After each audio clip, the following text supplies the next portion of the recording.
हुए हैं। मैं आपको बताना चाहता हूं दोस्तों, आप लोग बहुत नसीब वाले हो, बहुत नसीब वाले हो कि आप जीसस क्राइस्ट को जानते हो। आप बहुत नसीब वाले हो।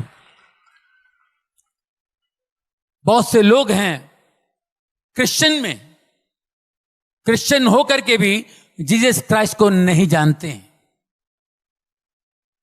नहीं जानते हैं। देखिए, नहीं जानते का मतलब देखिए, मैं आपको बताता हूं। परमेश्वर का एक वचन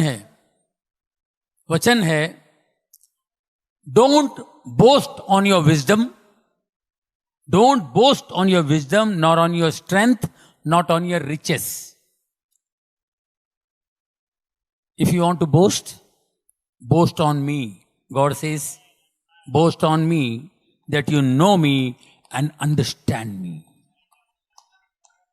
अपनी अकल पर, बुद्धि पर घमंड ना कर, ताकत पर घमंड ना कर। परमेश्वर कहता है, अपनी बुद्धि पर, ताकत पर, धन पर घमंड ना कर। इस बात पे घमंड कर, इस बात पे घमंड कर कि तू मुझे जानता और समझता है। जानता और समझता है। देखिए, जानते तो हैं आप, जानते अपने माँ बाप को। माँ बाप इस दुनिया में ऊपर वाले के, परमेश्वर के सब्स्टिट्यूट्स हैं। उनके बदले में वो हमारे परमेश्वर हैं, माँ बाप। उनको हम जानते हैं, क्या उनको समझते हैं? कि समझने में कितना टाइम लगता है? बहुत टाइम लगता है, नहीं समझ में आते हैं, सामने हैं।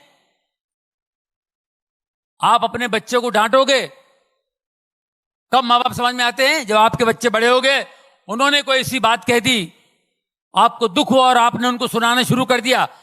तेरे लिए मैंने किया, वो क्या, तेरे लिए मैंने, तेरे लिए मैंने गाड़ी बेच दी, खेत बेच दिया, तेरे लिए मैं क्या क्या किया, मैंने तेरे लिए क्या क्या किया। इतना कुछ लंबा बोलो, वो एक ही बात बोलता है, एक ही वर्ड, तो।